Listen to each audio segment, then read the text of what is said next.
Hi everybody. Okay, so I promised you last video that I had some interesting stuff to talk to you about today, and I do. Aren't you excited? So I printed up Joellen Zipper's statement to police, and this is interesting. Now, first of all, this was not written by Joellen herself. This was written by the officer that she spoke with, and she just signed it. Typical of a statement to police. And she says here that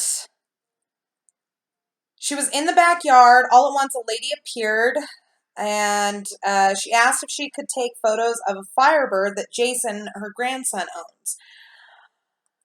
She apparently, Teresa Halbach told her that Teresa had talked with George and that it was okay. So then why is George over there talking to people, telling the police that she was a trespasser if Teresa had spoken with George and he said that it would be okay? That doesn't make any sense, folks. And, I'm sorry, but Teresa Halbach had no idea she was going to die that day, so it's not like she had a reason to lie. You know who has a reason to lie? The person who fucking killed her. So if Teresa told Joellen Zipper that she had spoken to George and George had okayed this whole thing, then why would George Zipper feel the need to tell the police that Teresa was a trespasser? Anybody? Anybody? Naysayers? Hecklers? Any of you motherfuckers got an answer? Didn't think so. Apparently Joellen told her how to get to the car, and she left. About 5 minutes later, she came back, and she was walking fast. Why would Joellen Zipper feel the need to say that? Why would she feel the need to point out that Teresa was walking fast? Sounds to me like Georgie Porgy there gave Teresa a little bit of a startle, don't you think? And if that's the truth and George was home, now, true, this is speculation, folks, and I get a lot of shit for my speculation, but listen, that's how you fucking figure this shit out. What are we going to do? Is that what homicide detectives are supposed to do, is sit there with their thumb up their ass like, oh, well, there could be a plausible explanation for everything? No, you question.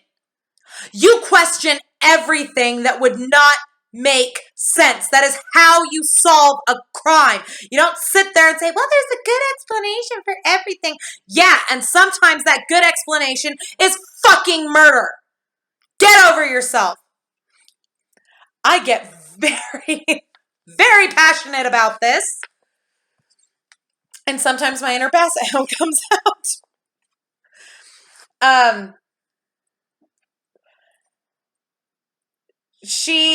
Apparently, Teresa told Joellen that she had found the car and she was smiling. Why would Joellen feel the need to throw that in?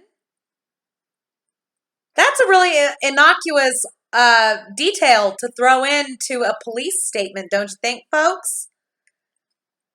Doody doo doo doody doo doo. She laid some papers on the table and she left.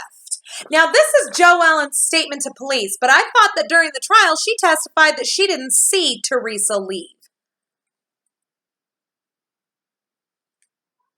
Yeah, that's what I thought, folks.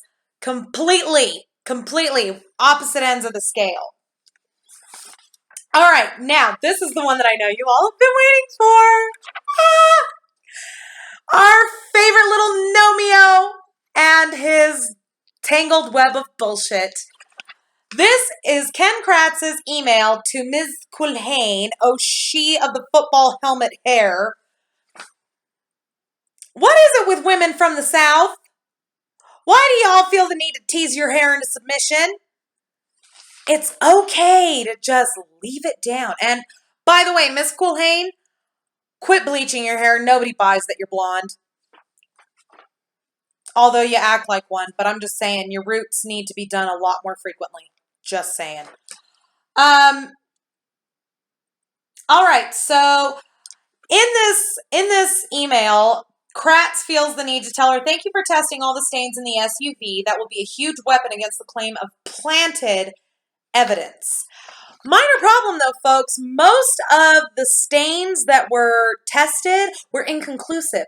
So how in the fuck could he claim that in any way that would be a weapon against the assertion of planted evidence? If it's there and it's not supposed to fucking be there, then it's planted.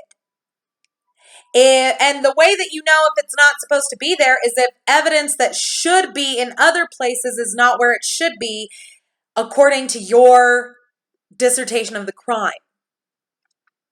So, suck it, Kratz.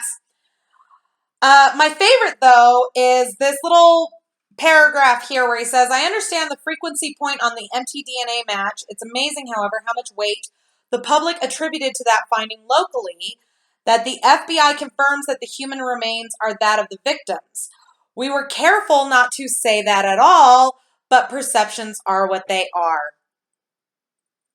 Kratz admits that they could not conclusively determine that the remains were those of Teresa Halbach. He fucking confirms it in an email.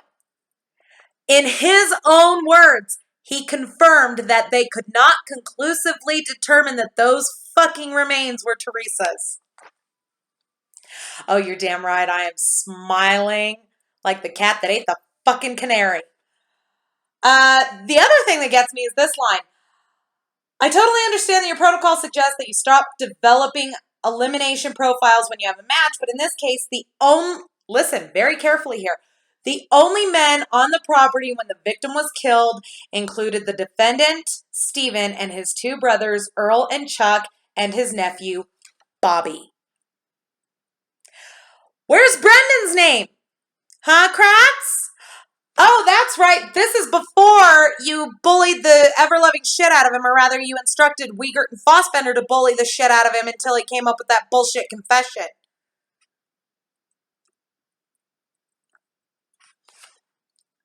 So you basically just admitted here that that entire confession could not possibly be true because you somehow have this omnipotent knowledge that these were the only men on the property at the time that Teresa Halbach died, but you don't even know when she died, you yuts!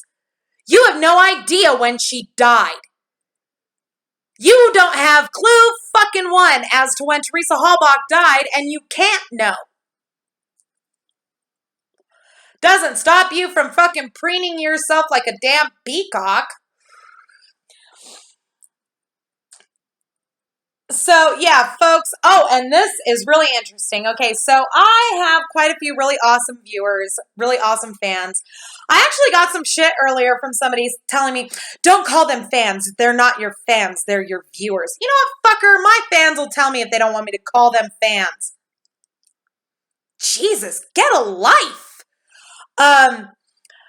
Anyways, so I have a fan who's on Reddit, on the Making a Murderer Reddit, and apparently somebody calling himself Buddy421 went on Reddit and claimed to be a friend of Kratz and was just postulating and waxing lyrical on all of Ken Kratz's wonderful qualities and how he's the only one who knows the truth. He's the only one who has Teresa Halbach's interests in mind, blah, blah, blah, blah, blah.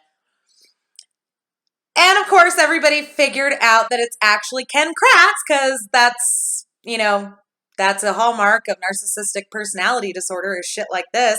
And they handed his ass to him. It's fucking beautiful. Kratz, knock it off. Nobody's buying your bullshit anymore, okay? You don't know how social media works and you're getting your ass handed to you and now you're trying to do damage control. And it's not fucking working and it's not going to work. It would actually go away a lot faster if you just shut up.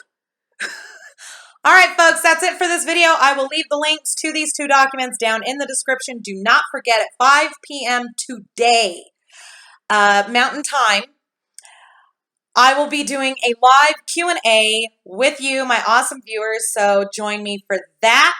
And today is the last day to sign the petition. Sign, sign, sign, share, share, share. And do not forget that you have to verify your email in order for your signature to count.